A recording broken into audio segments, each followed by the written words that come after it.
Shalom. All praises to Yahweh, Bahasham, Yahweh Shai, Bahasham Hakodash. Double honors to the apostles and elders of Great Millstone, and peace and blessings to the 144,000 and the rest of the elect. This lesson is just going to be going into Romans 9 and focusing on verse 13 because I was reading in this chapter in the NLT, and even though the NLT, the New Living Translation, is a very good translation, and so is the Amplified, the Good News Translation. Like, there's a few good translations that uh, almost match up with the KJV, which the KJV was translated, from the Hebrew and the Greek and the Aramaean, which is which basically like another dialect of Hebrew. But with these different translations, sometimes they'll go off, especially with the NLT. Even though it's a very good translation overall, it still goes off on the point. And the point of this lesson being that you have to go into the original language and original source to look at it and examine the words to see what's being said and what's meant.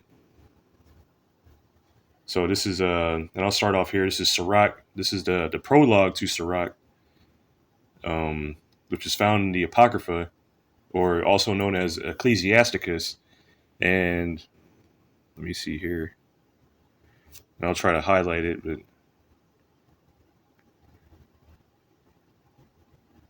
and I'm just going to get to the point. It says, "Wherefore let me entreat you to read it with favor and attention, and pardon us where we may seem to come short of some words, which we have labored to interpret." So this Sirach was translated from the Hebrew into the Greek, and because there are two different languages, and Hebrew is a different language, and many words when you translate them, many words and literal elements and grammar and many things are lost in translation. Cultural things are lost. But the men that compiled this together, they worked hard at this to try to keep as best as they could the original uh, meaning, the original power of it. For the same things uttered in Hebrew and translated into another tongue have not the same force in them. Meaning that they don't. The Hebrew is very straightforward. The original Hebrew, Paleo Hebrew, the Lashon Kodash, it's to the point. It's not like English, where you have 10 different words that all sound the same, spelled similarly, and then all have different meanings. It's not confusing like that. While you might have one word and it'll be straight to the point, have the meaning of it.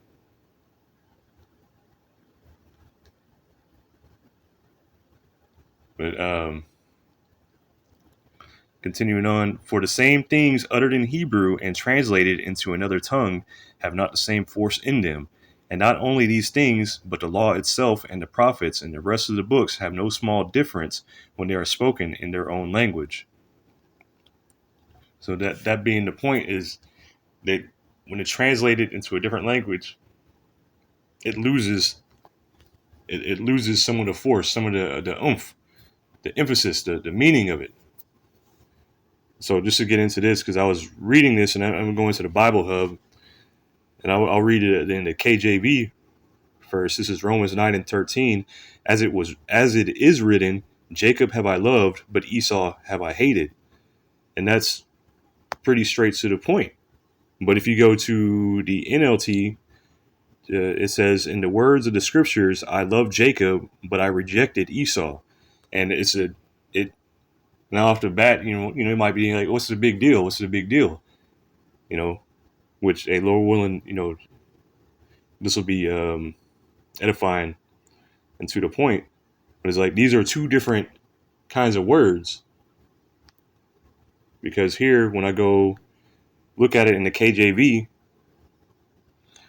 I'll go here on the Blue Letter Bible and go to Tools, and it says, as it is written, Jacob have I loved, but Esau have I hated. So I'll go down to where it says, have I hated, that phrase there, and it's G3404, Miseo. And I'll go ahead and click that, G3404, Miseo, and I'll look at the info. It says primary hatred, to detest, especially to persecute, to love less, to hate. But hey, we know those that are learning the scriptures, that Yahweh Ba'ashem Yahushai has no love for Esau. It's not that he loves Esau less than Jacob. No, he has no love for him at all. Where he is today is because, hey, he's allowing him to get that far, to make his destruction so much more spectacular.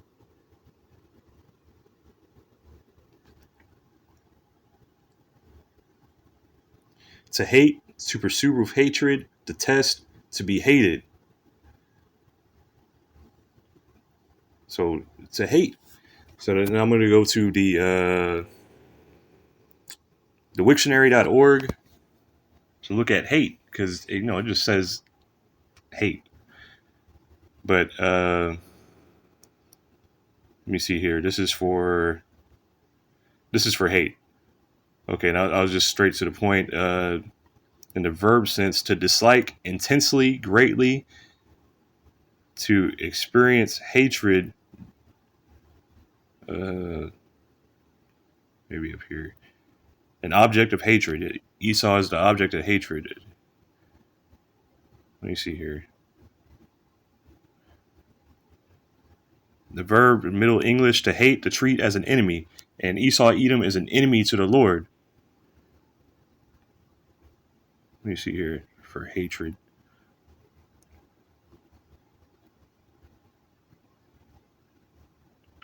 A strong aversion, an intense dislike.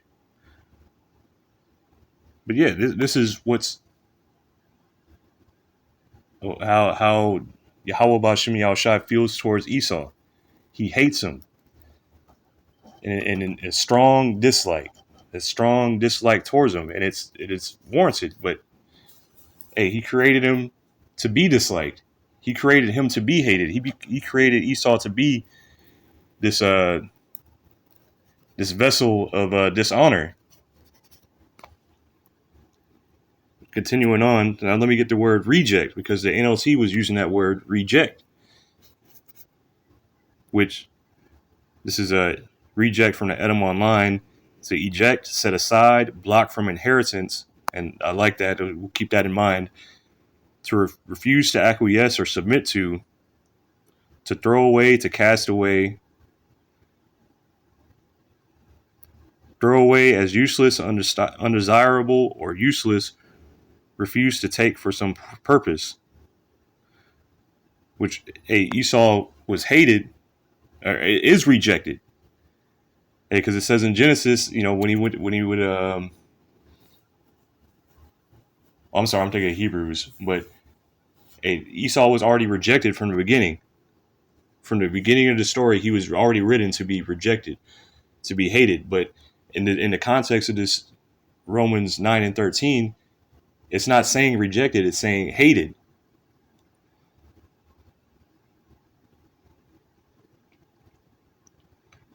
And that here, let me see here, to block from inheritance. Let me see, Hebrews 12 and 12 and 17. For ye know how that afterward, when he would have, let me see it.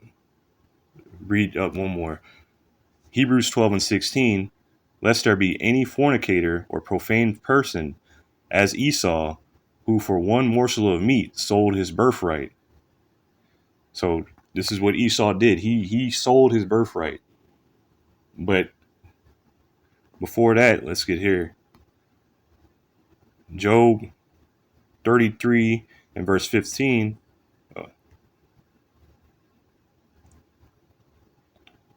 Actually, let me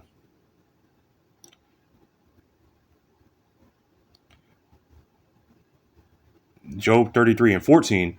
For the Most High speaketh once, yea twice, yet man perceiveth it not. In a dream, in a vision of the night, when deep sleep falleth upon men, and slumberings upon the bed, then he openeth the ears of men, and sealeth their instruction. So Yahweh Shem Yahushai, he seals what you're going to do, whether it be for the next day or however. He has your path mapped out. This is Proverbs 21 and 1. The king's heart is in the hand of Yahweh Ba'ashem Yahushai. As the rivers of water, he turneth it whithersoever he will. So the Most High is guiding your paths. Whatever you're going to do for that day, you're going to go to market, you're going to go out hunting and not catch anything and sell your birthright. This is what Yahweh Ba'ashem Yahushai has set up, has mapped out. This is Hebrews 12 and 16 again. Lest there be any fornicator or profane person as Esau, who for one morsel of meat sold his birthright. And Esau is all this. He's a profane person outside the temple. Let me see here.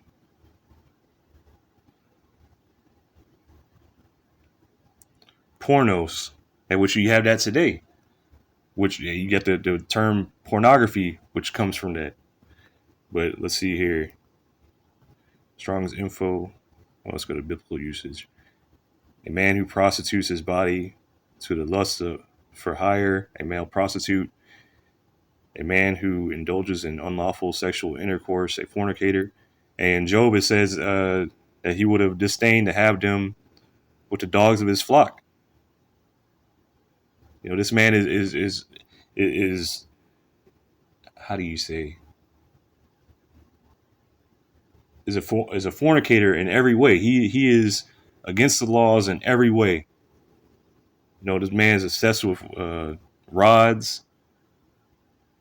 Wants to have sex with everything. But this is describing Esau. This is that vile man.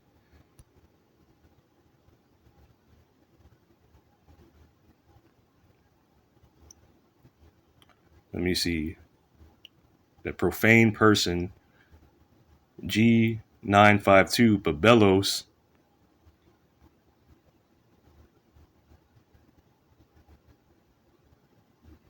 Let me see. Profane, unhallowed, common, of men ungodly. So this is an ungodly man, and he's being revealed in these last days.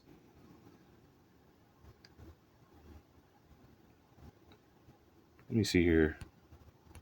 Not to get off the track too much, but this is him. This is that man that sold his birthright, everything, has us in captivity, and all that, and he's just rejected. No, he's hated. He's hated by Yahweh Ba'ashem Yahushai. Hebrews 12 and 17, for ye know how that afterward, when he would have inherited the blessing, he was rejected. For he found no place of repentance, though he sought it carefully with tears. So Esau was rejected. Here, this is actually saying rejected. What, you can read about that in Genesis 27, when Jacob received a blessing from Isaac, and when Esau came after he had already sold his birthright to Jacob, he started crying, breaking down because he realized what he lost. But hey, he was rejected from the beginning. This is let me get the word for repentance, or not repentance, rejected. This is G593 apodokimazo, and we'll go to the biblical uses: to disapprove, to reject, repudiate. So this is where he was rejected. He was actually rejected here, but showing there's a difference. There's a difference between these words and their original meanings, and you have to be careful going into different translations.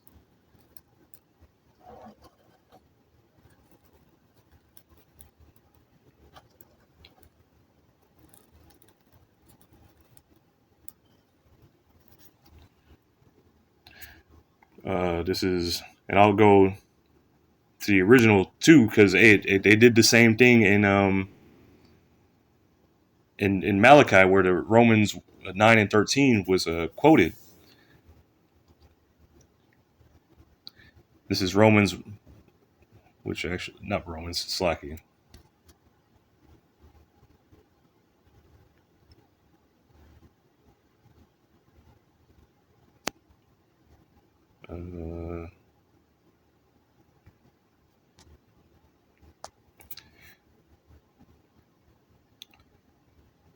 This is Malachi chapter 1, and I'll start at verse 1. This is the message, and this is in the NLT. This is the message that Yahweh Ba'ashem Yahushai gave to Israel through the prophet Malachi. I have always loved you, says Yahweh Ba'ashem Yahushai. But you retort, really? How have you loved us? And Yahweh Ba'ashem Yahushai replies, this is how I showed my love for you. I loved your ancestor Jacob, but I rejected his brother Esau. Now we do know that his brother Esau was rejected, but in the KJV it doesn't say this. Let me see here.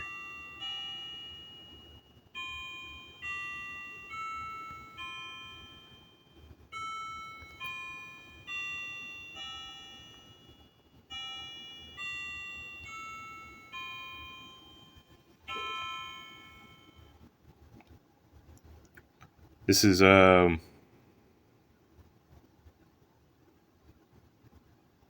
hated. This is H8130, and which actually, let me read that again in the KJV. This is Malachi chapter 1 and verse 2. I have loved you, saith Yahweh Ba'ashem Yahushai. Yet ye say, wherein hast thou loved us? Was not Esau Jacob's brother? Saith Yahweh Ba'ashem Yahushai. Yet I loved Jacob, and I hated Esau, and laid his mountains and his heritage waste for the dragons of the wilderness. And this is what's going to happen. While Edom today is already, the land today is already desolate, but here, Babylon the Great, America, this is where Edom is primarily residing now. This is the place that's going to be a complete wasteland. And it says, and I hated Esau, and I'm going to get that word for hated. This is H8130. But you know what? I got to make sure I say that right.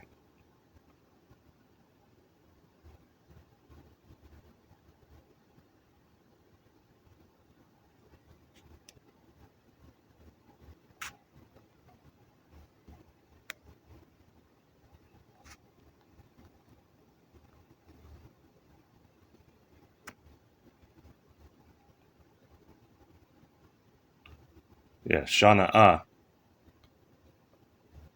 This is like, you got to forgive me, my Assyrian is not that strong, but I should already know that.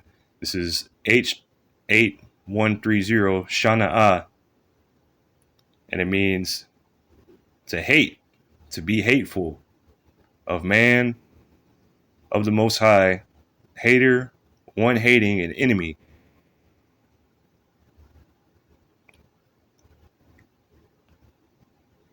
So this word literally means to hate.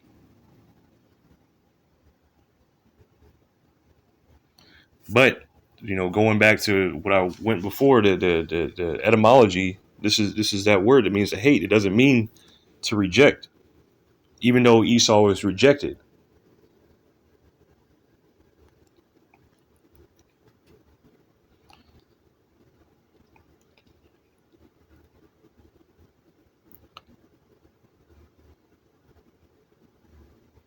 Let me see here.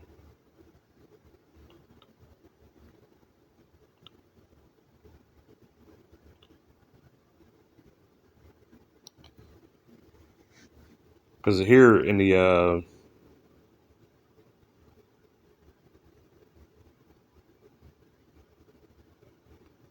let me see here in the KJV says, and I hated Esau and laid his mount Malachi 1:3, and I hated Esau and laid his mountains and his heritage waste for the dragons of the wilderness. Whereas Edom saith, we are impoverished, but we will return and build the desolate places. Thus saith Yahweh Ba'ashem Yahushai of hosts, they shall build, but I will throw down, and they shall call them the border of wickedness, and the people against whom Yahweh Ba'ashem Yahushai have indignation forever. So let me get that word for indignation. To foam at the mouth, to be enraged, abhor, abominable, angry, indignation, express indignation, which indignation is righteous anger. So this is who Yahweh Ba'ashem Yahushai hates in a righteous sense forever. And let me get that, because hey, just still one word, one word can throw it off if you don't have the understanding.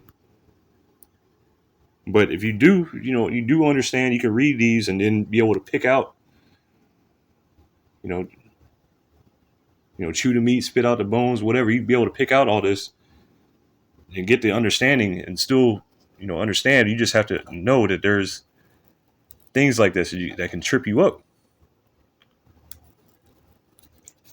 This is Malachi chapter 1 and verse 3 again. But I rejected his brother Esau, which we know the original sense it means hated, and devastated his hill country. I turned Esau's inheritance into a desert for jackals, which Esau's inheritance was the fatness of the earth. This is that fat part of the earth.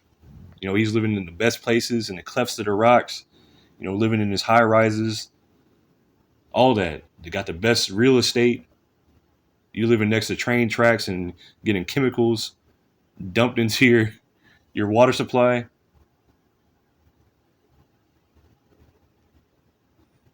Living next to the ship channel. Living next to damn plastic refineries and chemical refineries and food deserts. No trees in your neighborhood. Meanwhile, this man has the best of everything, but that's his inheritance. You said he would receive the fatness of the earth. Verse 4, Malachi chapter 1 and verse 4, Esau's descendants in Edom may say, we have been shattered, but we will rebuild the ruins, which, this is coming. That the ICBM nuclear destruction is coming, and it's going to destroy Babylon the Great. It's going to break this place completely down, while their elites are going to go hide underground and wherever, under the sea, under mountains, and deep underground bunkers, in the space station, wherever they're going to hide. Because they're going to go hide because they're thinking they're going to make a comeback after this, which is not going to happen. The comeback is going to be you coming back out of them caves or whatever and going into slavery.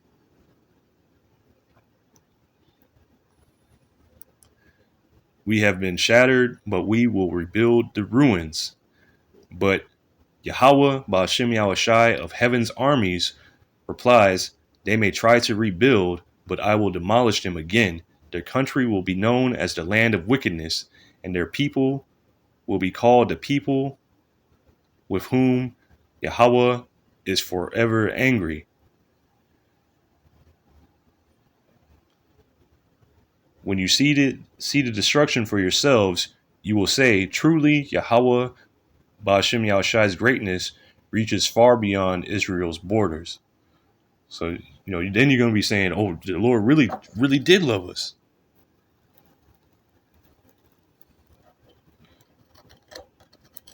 But just showing you a difference in the translations, just a little difference, how these things can make. Like just a small change can really change a lot of things.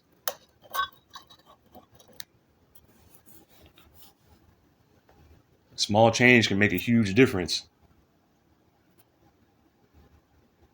Which is why you got the etymology, you have the ability to go into Hebrew, the Greek. You had the ability to use these things use these tools while they're still around. And I'll actually go back and read that in the KJV just to close out. This is Malachi chapter 1, and I'll just get to the point. Whereas Edom, 1 in verse 4, whereas Edom saith, we are impoverished, but we will return and build the desolate places. Thus saith Yahweh Ba'ashem Yahushai of hosts, they shall build, but I will throw down, and they shall call them the border of wickedness, and the people against whom Yahweh Ba'ashem Yahushai have indignation forever. So these are the people, the border of wickedness. This is what you say, the border of wickedness. Wherever they go, wickedness follows. And your eyes shall see it, and ye shall say, Yahweh Ba'ashem Yahushai will be magnified from the border of Israel. And which even that's different. While the NLT may be more clarifying, but this is a Yahweh Ba'ashem Yahushai is going to be magnified by his elect, the Israelites. By starting with the 144,000 and the rest of the elect, they're going to be praising, magnifying the name of Yahweh Ba'ashem Yahushai, magnifying the names of Yahweh wa Yahushai. And Israel isn't just the landmass, it's speaking of the people. Because we were a people before we were a place. But hey, Lord willing, this is edifying. I'm going to say all praises to Yahweh, Ba'ashem, Yahushai, Ba'ashem HaKodash. Double honors to the apostles and elders of Great Millstone, and peace and blessings to the 144,000 and the rest of the elect. Hey, Shalom.